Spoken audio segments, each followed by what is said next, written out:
Hello everyone, welcome you all at Lokesh sir unlimited study zone. आइए start करते हैं। आज this is class number 2 electrostatics numerical.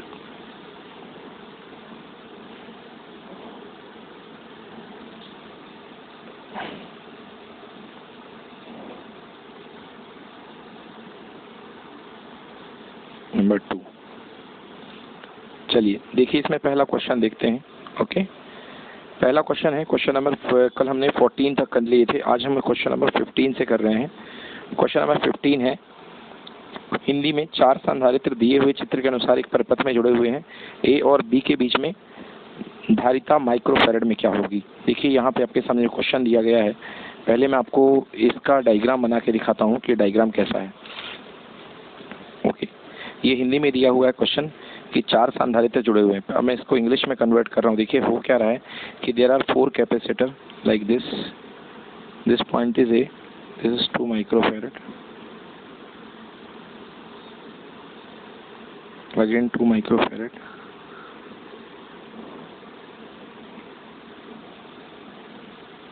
(12 microfarad),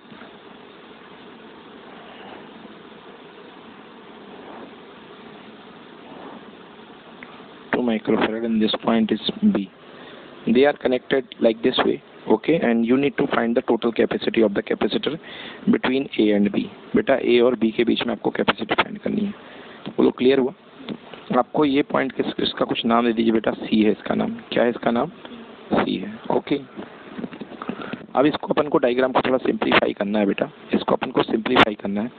देखिए यहाँ पे ये जो पॉइंट C है, अगर ये पॉइंट B है, आप इसको कैसे सिंपल बना सकते हैं, इस चीज पर आपको ध्यान देना है।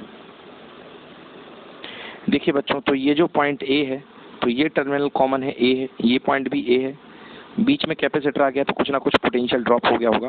तो यहाँ से यहाँ तक, और ये भी क्या है, कम्प्लीटली बेटा A है। ओके, तो आप चाहे इस पॉइंट से अपना आउटपुट लें या इस पॉइंट से आउटपुट लें, बात एक ही है, क्योंकि ये A है तो ये भी क्या है, A है। तो देखिए नया सर्किट डायग्राम जो बनेगा वो कैसा हो जाएगा। C है, C पे 12 है, ये 12 पे इसको B ले लिया है, ये कनेक्टेड आउटपुट, ये यहाँ पे 2 माइक्रोफैरड, 12 माइक्रोफैरड, यहाँ पे कनेक्ट है कितना, इसको मैंने क्या नाम दे दिया, A का। ये C है। आप देखिए ध्यान से, ये टर्मिनल पूरा ये, इसको मैं यदि एक तार में कन्वर्ट कर लूँ तो ये कुछ ऐसा हो जाएगा। बोलो यस कि नो। ये पॉइंट A है और ये पॉइंट B तो रहेगा ही।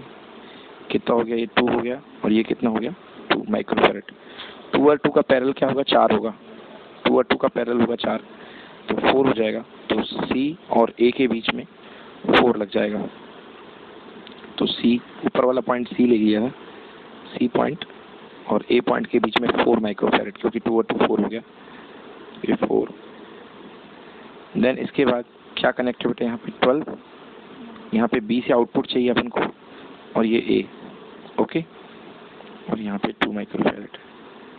देखिए आपको आउटपुट किसके टर्म में क्रॉस चाहिए, A और B के क्रॉस। तो इसको यदि खींच दोगे आप, तो देखिए इसको और खींच देंगे तो ये दोनों किस में आ रहे हैं, सीरीज में आ रहे हैं, ये दोनों सीरीज में हैं। तो इन दोनों को सॉल्व कर लो। तो 4 का और ये कितना था, 12 था, ये 12 था ना।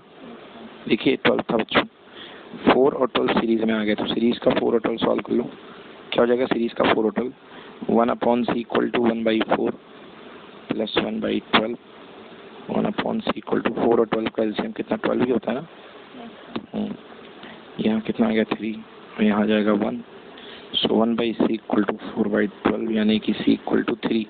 तो यहाँ टोटल इसकी जगह 3 आ जाएगा। और नीचे क्या लगा हुआ है, नीचे यहाँ पे लगा हुआ है 2 माइक्रोफैरड।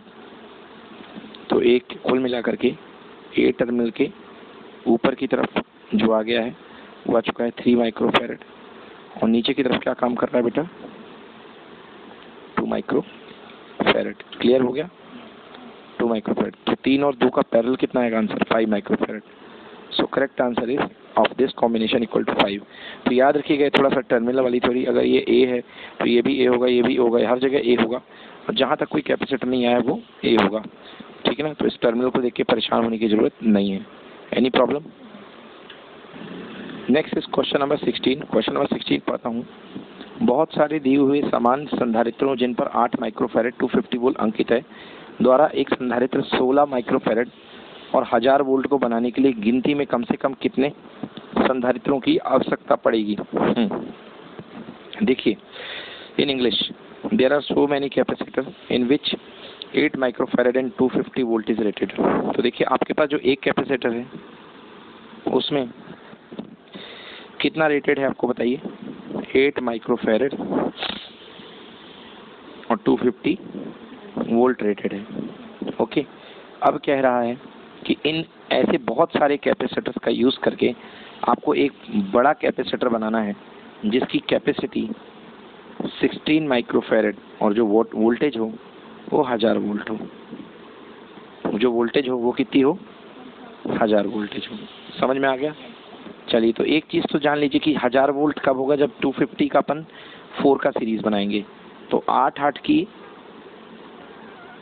एक सीरीज बन गई 8 की एक सीरीज बन गई। अगर एक कैपेसिटर है 8 हो गया 8 माइक्रोफैरड, तो दूसरा भी 8 है, तीसरा भी 8 है और चौथा भी 8 है। 8 माइक्रोफैरड के 4 हैं, मगर इसमें 50 volt 250 volt 250 volt 250 volt 250 volt और वोल्टेज सीरीज में ऐड हो जाएगा। तो टोटल कितना हो गया? इस टर्मिनल के अक्रॉस कितना हो गया? 1000 वोल्ट। समझ में आ गया? अब यदि इसको देखें, हम इसको कंबाइंड करें तो 8 8 8 8 का सीरीज कॉम्बिनेशन बन रहा है, ठीक ना? और वोल्टेज कितना हो जाएगा? 1000। तो यदि हम इसको देखें तो हम इसको लिख सकते हैं 1000 वोल्ट है और इसका कॉम्बिनेशन का रिजल्ट क्या होगा? 1/8 प्लस 1/8 प्लस 1/8 प्लस 1/8 यानी कि 4/8 मतलब 1/2। तो पलट करके आएगा कितना? 2 माइक्रोफैरड। समझ गया ना? अब क्वेश्चन के पास जो नेट रेजिस्टेंस आ रहा है, सॉरी नेट जो कैपेसिटेंस आ रहा है वो 16 आ रहा है। तो 2 से 16 जाने के लिए कनेक्ट करने करेंगे पैरेलल में। बोले यस और नो? पैरेलल में कनेक्ट करने पड़ेंगे ना? अरे भाई, बढ़ता है ना पैरेलल में कैपेसिटेंस, तो पैरेलल में कनेक्ट करने पड़ेंगे। तो आपको कितने कनेक्ट करने पड़ेंगे? तो यदि आप n कैपेसिटेंस पैरेलल में कनेक्ट करते हैं तो क्या होती है रिजल्ट कैपेसिटी? n इंटू सी, सी प्लस सी प्लस सी, n टाइम्स एन सी। तो एन सी यहाँ पर कितना आ रहा है? 16 और एक की कैपेसिटी कितनी है? 2। तो n इंटू 2 माइक्रोफैरड 16 माइक्रोफैरड। इससे ये कैंसिल, 2 कितना? 8 बार। आंसर n इक्वल टू कितना? 8। तो मतलब आपको 8 ऐसी लड़ी बनानी पड़ेंगी, 8 कतारें। समझ गए ना? तो ऐसे 8 लगाने पड़ेंगे और हर कतार में कितने कितने रेजिस्टेंस लगे, कितने कैपेसिटर लगे? 4। तो 8 कतारें और हर कतार में 4, तो 8 गुणे 4। आंसर टोटल कितने कैपेसिटर? 32। नोट करिए, तो आंसर इक्वल टू 32। दिए हुए चित्र के अनुसार, क्वेश्चन नंबर 17 की बात कर रहा हूँ। दिए हुए चित्र के अनुसार समांतर प्लेट संधारित्र की प्लेटों के बीच में मिक्स परावैद्युत माध्यम रखा गया है। इस प्लेटों के संधारित्र और धारिता का व्यंजक होगा। क्षेत्रफल A है। बताइए क्या होगा? एक मतलब कैपेसिटी का रिलेशन देना है। ये आपके सामने K1 K2 K3 दी गई है और टोटल डिस्टेंस इसकी D1 है, इसकी D2 है और इसकी वाली भी D3 है। तो चलिए, आपको याद होगा मैंने बताया था फॉर्मूला। इसका जो फॉर्मूला होता है, यदि इस तरीके का सिस्टम दिया हुआ, पहले मैं आपको सिस्टम बना दूं बच्चों। नाउ सी इन इंग्लिश, आपके सामने क्या सिचुएशन है। क्वेश्चन नंबर 17 चल रहा है। देखिए क्या सिचुएशन बन रही है यार। आपके पास ये एक कैपेसिटर है, इसकी टोटल लेंथ D होगी। ओके, अब D में इसको 3 हिस्से में बांटा गया है, D1 D2 D3। हाँ तो ठीक है, वो तो सिंपल ही है। यहाँ D1, यहाँ D2, यहाँ D3। तो कल ही मैंने इसका फॉर्मूला बताया था, C equal to K epsilon nought A upon क्या हो जाता है? T by K, D minus T plus T by K, T1 upon K1 plus T2 upon K2 plus T3 upon K3। तो T1 की जगह यहाँ D1 है, अगला थिकनेस D2 है और अगली थिकनेस D3 है। तो epsilon nought A D1 upon K1 plus D2 upon K2 plus D3 upon K3। तो इसका आंसर मुझे लग रहा है A। चेक करिए आंसर क्या A है। बिल्कुल सही, epsilon nought A D1 upon K1 plus D2 upon K2 plus D3 upon K3। Then next question, question number 18 पे आइए। क्वेश्चन नंबर 18, प्रत्येक धारिता 10 माइक्रोफैरड के 100 संधारित्रों को समांतर क्रम में जोड़कर 100 kV विभवांतर से आवेशित किया जाता है। यदि कुल विद्युत ऊर्जा का एक्स मूल्य 108 पैसे प्रति किलोवाट आवर है तो संधारित्रों में संचित ऊर्जा का मान और आवेशित करने में कुल खर्च के पैसे ज्ञात कीजिए। देखिए बड़ा अजीब सा क्वेश्चन लग रहा होगा आपको क्योंकि अभी हिंदी में है। चलिए मैं इसको सिंप्लीफाई करता हूँ। क्वेश्चन नंबर 18 कह रहा है कि आपके पास जो है एक कैपेसिटर है और हर कैपेसिटर की जो capacity that is 10 microfarad, 10 microfarad capacitor है। और इनको 100 कैपेसिटर ऐसे ऐसे कितने 100 को पैरेलल में कनेक्ट किया गया है, मतलब अगला 10, 2 हो गए, 3 हो गए, ऐसे ऐसे करके लास्ट 100 कैपेसिटर हैं जिनको सीरीज में कनेक्ट कर दिया गया है। और इनको कितने से एनर्जाइज किया गया है? इनको एनर्जाइज किया गया है 100 केवी से, मतलब 100 किलो मतलब क्या होता है 1000 वोल्ट, इतने से इसको यानी 3 जीरो या 2 जीरो यानी 10 की पावर 5 वोल्ट से इसको पोटेंशियलाइज किया गया है, एनर्जाइज किया गया है। ठीक है ना। अब देखिए, तो सबसे पहले निकाल लो भाई एनर्जी कितनी होगी। तो क्या होता है एनर्जी का फॉर्मूला, देखिए सबसे पहले सी निकालिए। तो सी कितना आएगा, C equal to C1 plus C2 plus C3 plus C4 plus C100, क्योंकि पैरेलल है तो सारी कैपेसिटी क्या हो जाएगी, ऐड हो जाएगी, है ना। तो कैपेसिटी हो जाएगी 10 plus 10 plus 10 microfarad plus up to 100 बार कितना 10 माइक्रोफेरेड। क्लियर हुआ ना। मतलब 10 कॉमन ले लो यानी 10 मल्टीप्लाइड बाई 100, 10 100 बार और microfarad that is equal to 1000 microfarad. Okay, ये आ गई कैपेसिटी आपकी 1000 माइक्रोफेरेड। नाउ एनर्जी क्या होती है भाई, एनर्जी होती है half CV square. So half C कितना है बेटा 1000, माइक्रो को फिर 10 की पावर -6 लिख लो। ओके, V का स्क्वायर, V यानी वोल्टेज 10 की पावर 5 का होल स्क्वायर। तो ये तो कट गया बेटा, 500 हो गया। ओके, तो 500 10 की पावर -6 इंटू 10 की पावर +10, तो कितना हो गया 500 इंटू 10 की पावर 4। ओके, यानी 5 इंटू 10 की पावर 6 जूल एनर्जी हो गई। ओके ओके ना, जूल एनर्जी होगी। तो 5 इंटू 10 की पावर 6 जूल आ गया। अब अपन को निकालना है कि 108 रुपये प्रति kWh के दर से कितना खर्च हुआ होगा। ओके, तो आपको याद होना चाहिए 1 kWh में कितने जूल होते हैं, 1 kWh में 3.6 इंटू 10 की पावर 6 जूल होते हैं। Okay, so 1 kWh equal to 3.6 into 10 की पावर 6 जूल। ठीक है ना, 3.6 इंटू 10 की पावर 6 जूल ये होते हैं 1 kWh में। ओके, तो 5 इंटू 10 की पावर 6 जूल में कितने kWh होंगे, तो 5 इंटू 10 की पावर 6 जूल अपॉन 3.6 इंटू 10 की पावर 6, इतने kWh आ जाएंगे इसमें। ओके, kWh को यूनिट 10 की पावर 6 से 10 की पावर 6 कैंसिल, कितना आ गया भाई 5 अपॉन 3.6, तो ब्रेक कर दो ऊपर 0 अपॉन 36, मतलब 1 पॉइंट समथिंग आया, काट दो पहले 2 से 25 बार और 2 से 18 बार, समझ गए ना। 25 डिवाइडेड बाई 18, 25 डिवाइड बाई 18, चलिए ठीक है ना। तो मतलब कितना आ गया 25 डिवाइडेड बाई 18 यूनिट्स बर्न हुई हैं इसको ऐसा करने में। तो 25 डिवाइडेड बाई 18 kWh को यूनिट बोलते हैं, क्या बोलते हैं यूनिट। अब एक यूनिट का खर्चा कितना है 108 पैसे। क्लियर हुआ, तो काट दो इसको, 6 बार गया 18 से 25 गुणे 6 कितना होता है 150 पैसे। सो आंसर कितना आएगा 150 पैसे। So C is the correct answer, 5 into 10 की पावर 6 जूल एंड 150 पैसे। 5 इंटू 10 की पावर 6 जूल एंड 150 पैसे। क्लियर है जी बच्चों, एनी प्रॉब्लम। ओके बच्चों, कंसेप्ट डालिए। अब मैं कंसेप्ट बता रहा हूँ 19 क्वेश्चन के लिए। चार्जिंग ऑफ कैपेसिटर, हिंदी में बोलते हैं संधारित्र का आवेशन। तो जब आप कैपेसिटर को, जैसे कोई कैपेसिटर है ये, तो आप इसको किसी बैटरी से लगा के चार्ज करते हैं तो एकदम कॉन्स्टेंटली चार्ज नहीं होता, ये पहले बहुत तेज़ी से चार्ज होता है, पहले बहुत तेज़ी से चार्ज होता है, धीरे धीरे जैसे जैसे चार्ज होता है तो इसके चार्जिंग की रफ्तार घटती जाती है, समझ गए ना। तो इसके ये कहलाता है चार्जिंग का तरीका। देखो जैसे मान लो ये समय है, मैक्सिमम वोल्टेज कितना है बेटा V0, क्या है मैक्सिमम वोल्टेज V0, समझ गए।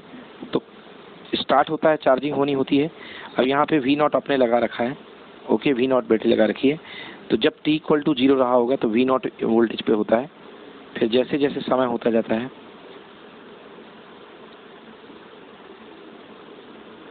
समय के साथ चार्ज होता जाता है और इसका टर्मिनल पोटेंशियल घटता जाता है, ठीक है ना। चार्ज होएगा t और ये क्या है voltage at any time t। Clear हुआ, नोट करिए। तो ये ऐसा दिखता है चार्जिंग। सॉरी बेटा मैंने इसको चार्जिंग बोल दिया, एक्चुअली ये डिस्चार्जिंग है। क्या है ये डिस्चार्जिंग। जैसे कैपेसिटर है, आपने इसको किसी रेजिस्टेंस से लगा दिया, तो शुरुआत में इसके पास नेट वोल्टेज V0 था, इसके ऊपर नेट वोल्टेज क्या था V0। धीरे धीरे वोल्टेज क्या होगा, कमेगा, धीरे धीरे वोल्टेज क्या होगा, कमेगा। समझ में आ गया ना। तो डिस्चार्ज होता जाएगा, मतलब इसका वोल्टेज चेंज होता जाएगा। तो चेंज टाइम t समय पर वोल्टेज कितना होगा, तो लिखो Vt, voltage at any time Vt equal to V0 e की power minus t by RC। Yes, ये है, ये डिस्चार्जिंग थी जिसको मैंने चार्जिंग बता दिया,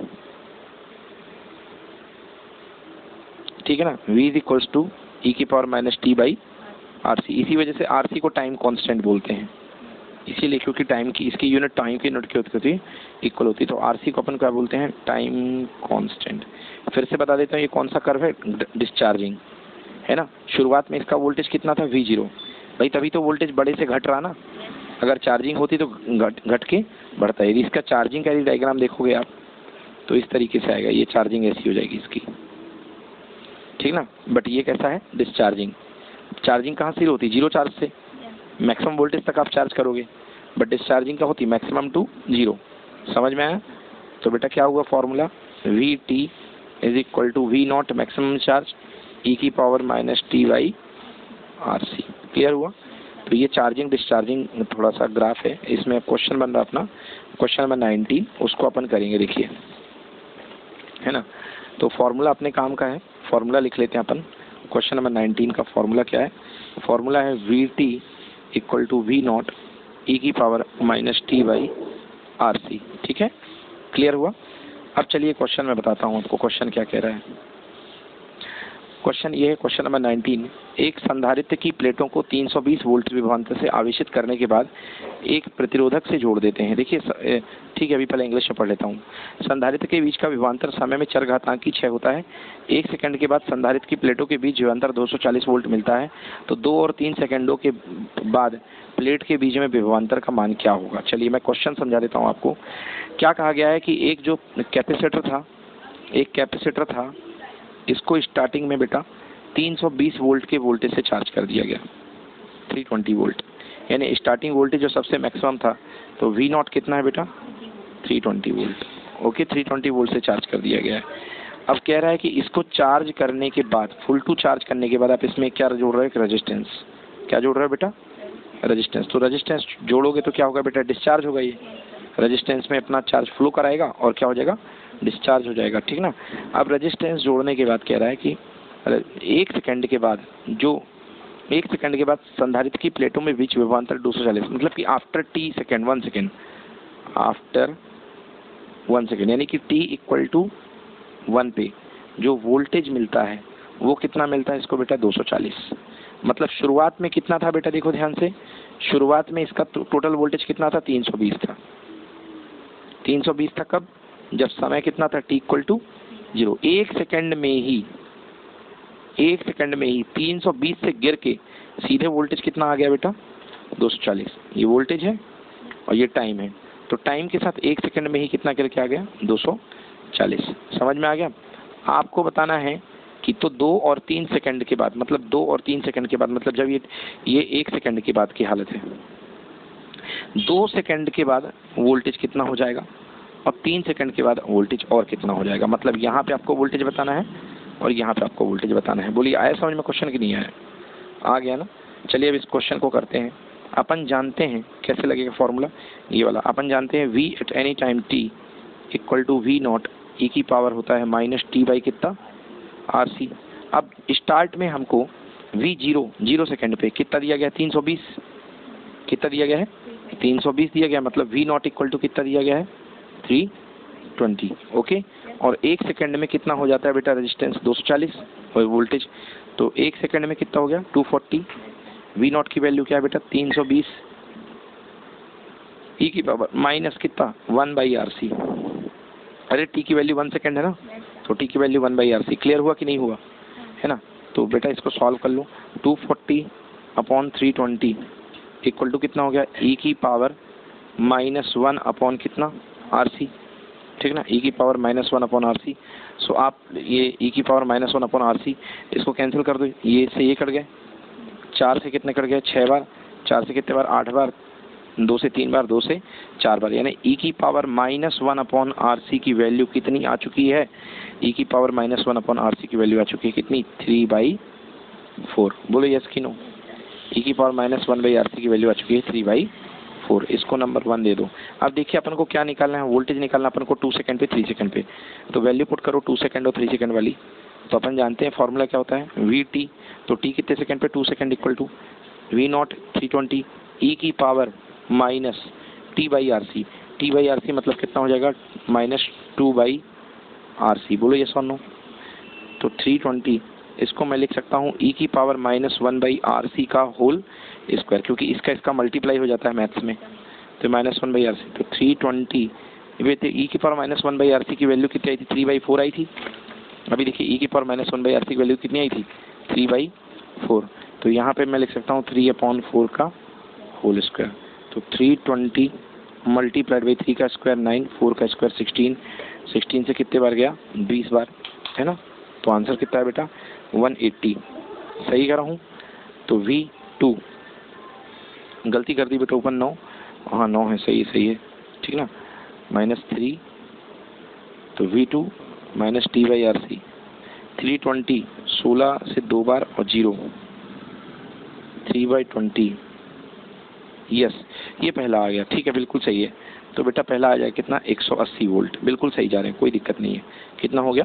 180 वोल्ट। मैंने डायग्राम में दिखाया था, मतलब 2 सेकंड पे जो चार्जिंग डिस्चार्ज हो करके वोल्टेज कितने पे आ जाएगा बेटा? 180 पे। 3 सेकंड पे और कम हो जाएगा, तो 3 सेकंड पे भी निकालने को बोला गया है। तो आइए 3 सेकंड पे निकाल लेते हैं। तो V at 3 second equal to V0 कितना है? 320 e की पावर -3/RC। t की जगह -3/RC। मैं इसको लिख सकता हूँ 320 मल्टीप्लाई e की पावर -1/RC का होल क्यूब। क्लियर है ना? -1/RC का होल क्यूब, ये हो जाएगा 320 e की पावर -1/RC कितना आया था? 3/4। तो 3/4 का होल क्यूब। चलिए 320 मल्टीप्लाइड बाई 3 का क्यूब कितना होता है? 27, और 4 का क्यूब कितना होता है? 64। बेटा इसको सॉल्व कर लो, आंसर आएगा आपका 135 वोल्ट। बोलो समझ में आया नहीं आया? तो ये चार्जिंग और डिस्चार्जिंग बेस्ड कैपेसिटर के क्वेश्चन है, इस तरीके से डिस्चार्जिंग होती है। चलिए बच्चों नेक्स्ट आ जाइए क्वेश्चन नंबर 20 पे। क्वेश्चन नंबर 20 पहले हिंदी में पढ़ता हूँ मैं। देखिए हिंदी में, 2 सेंटीमीटर त्रिज्या की 64 सर्वसम बूंदों में प्रत्येक पर आवेश 10⁻⁹ रखा जाता है। अब इसे संयुक्त करके एक बड़ी बूंद बनाई जाती है, तो इसका विभव ज्ञात कीजिए। Now in English, there is a 1 drop of 2 centimetre radius. आपके पास 2 सेंटीमीटर रेडियस की एक ड्रॉप है, 2 सेंटीमीटर है ना, यानी 2 × 10⁻⁻2 मीटर की रेडियस की एक आपके पास ड्रॉप है। क्लियर है ना? अब ऐसी कितनी ड्रॉप्स है छोटी छोटी? आपके पास ऐसी छोटी छोटी 64 ड्रॉप है। कितनी ड्रॉप है? 64। और इनके ऊपर 10⁻⁹ कूलम का चार्ज है। 10⁻⁹ कूलम का चार्ज है। क्लियर हुआ ना? अब आपको कह रहा है कि इसको ऐसी, मतलब इन छोटी छोटी बूंद की 64 ड्रॉप को मिला करके एक बड़ी सी बूंद बनाई जाती है। एक बड़ी सी बूंद बनाई जाती है। आपको बताना है कि इस बड़ी सी बूंद का पोटेंशियल क्या होगा। इस बड़ी सी बूंद का पोटेंशियल क्या होगा? सबसे पहले देखिए, आपको पता है कि जो चार्ज होता है, चार्ज क्या होता है? चार्ज जो होता है वो क्रिएट नहीं कर सकते हैं, है ना, एडिटिव नेचर का होता है। तो बड़ी बूंद में जो टोटल चार्ज आएगा वो कितना आएगा? हर छोटी बूंद का चार्ज।